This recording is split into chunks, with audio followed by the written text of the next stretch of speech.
আসসালামু আলাইকুম। সূরা মাইদার ২৭ নম্বর আয়াতের প্রতি আপনাদের দৃষ্টি আকর্ষণ করছি। এ আয়াত প্রমাণ করে যে কোরআন বুঝতে হলে হাদিস অবশ্যই দরকার হয়। রাসূলের হাদিস জানা না থাকলে কোরআন যেমন বোঝা যায় না, তেমনি হাদিস যদি না থাকে তাহলে রাসূল যে আল্লাহ পাকের নির্দেশ পালন করেছেন সেটাও প্রমাণিত হয় না। এখানে দেখুন সূরা মাইদার ২৭ নম্বর আয়াতে আল্লাহ পাক রাসূল সাল্লাল্লাহু আলাইহি সাল্লামকে নির্দেশ দিচ্ছেন হযরত আদম আলাইহিস সালামের দুই পুত্রের কাহিনী সত্য সহকারে বিস্তারিতভাবে জানিয়ে দিতে মানুষের কাছে। এই যে নাবা, এই নাবা শব্দটি হলো কাহিনী, সংবাদ, বৃত্তান্ত, ইতিবৃত্ত, ইতিহাস, যাই বলেন না কেন এই নাবা জানাতে বলছে সবিস্তারে সত্য সহকারে রাসূল সাল্লাল্লাহু আলাইহি সাল্লামকে। এখানে বাংলায় বলা হচ্ছে আদমের দুই পুত্রের বৃত্তান্ত, তুমি তাহাদেরকে যথাযথভাবে শোনাও।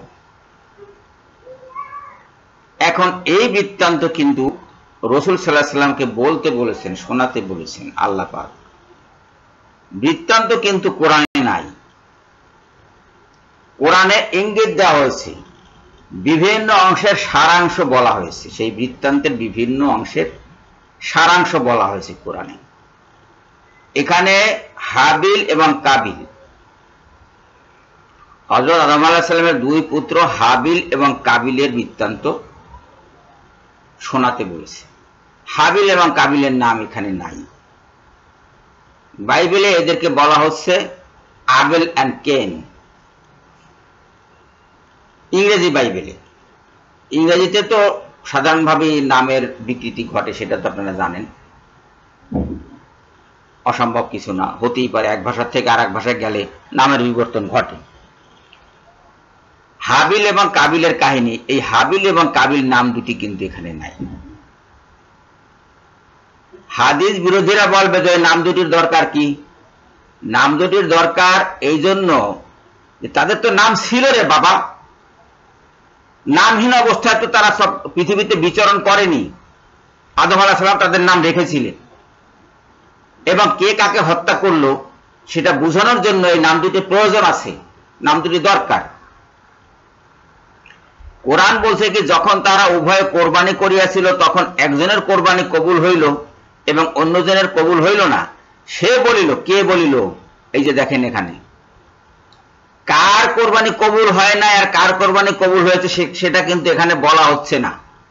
কোরবানি কেন করছে তাও বলা হচ্ছে না, সেই কাহিনীও এখানে নাই। কোরবানির উদ্দেশ্য কি ছিল?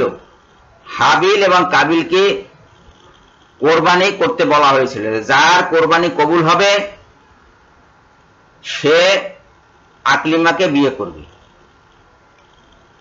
এই বলা হয়েছিল। এই দ্বন্দ্বটা কিসের দুইজনের তাও কিন্তু এখানে বর্ণিত নাই। কোরবানি দিয়েছে, হাবিলের কোরবানি কবুল হইল, কাবিলের কোরবানি কবুল হইল না। সে সময় কেমনে বুঝলো কোরবানি কবুল হইল কি কোরবানি কবুল হইল না? সে সময় কোরবানি করলে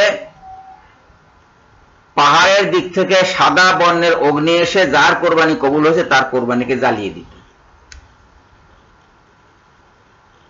আর যার কোরবানি কবুল হইতো না তার কোরবানি সেখানে পড়ে থাকতো। দুইটা দুম্বা দিয়ে তারা কোরবানি করেছিল, হাবিলের কোরবানি সাদা আগুন এসে জ্বালিয়ে দিল, আর কাবিলের কোরবানি সেখানে পড়ে থাকতো। এইখানে দেখুন এই সে দিয়া কিন্তু আপনি এই যার কোরবানি কবুল হয়েছে তাকেও বোঝানো যেতে পারে, যার কোরবানি কবুল হয় না তাকেও বোঝানো যেতে পারে এই সে দিয়া এখানে। কিন্তু সেটা বুঝলে হবে না যে সেটা রাসূল সাল্লাল্লাহু আলাইহি সাল্লামের বৃত্তান্তের উপর নির্ভর করছে। রাসূল সাল্লাল্লাহু আলাইহি সাল্লাম বলেছেন সে বৃত্তান্ত, যে কাবিল বলেছিল যার কোরবানি কবুল হয় না, সে বলেছিল হাবিলকে যে আমি তোমাকে হত্যা করিব। এখন এই আয়াত বুঝতে হাদিস দরকার হবে, এবং রাসূল সাল্লাল্লাহু আলাইহি সাল্লামকে যে নির্দেশ দেওয়া হয়েছে সে নির্দেশ রাসূল সাল্লাল্লাহু আলাইহি সাল্লাম অক্ষরে অক্ষরে পালন করেছেন, সে কথাও সত্য। তাকে কাহিনী বলতে বলা হয়েছে, আল্লাহ পাক নির্দেশ দিচ্ছেন রাসূল সাল্লাল্লাহু আলাইহি সাল্লামকে, তুমি জানাও, তুমি এই নাবা আবনা আদামা, আদমের দুই পুত্রের কাহিনী মানুষকে জানিয়ে দাও। এখন সেই কাহিনী রাসূল সাল্লাল্লাহু আলাইহি সাল্লাম যদি না জানিয়ে থাকেন, তাহলে আল্লাহর এই আদেশ তিনি পালন করেননি, ব্যাপারটা দাঁড়াবে তাই। তিনি তো এই আদেশ পালন করেছেন এবং কাহিনী জানিয়েছেন মানুষকে, সুস্পষ্টরূপে কাহিনী জানিয়েছেন, এবং সেই কাহিনী মানুষকে জানিয়েছেন।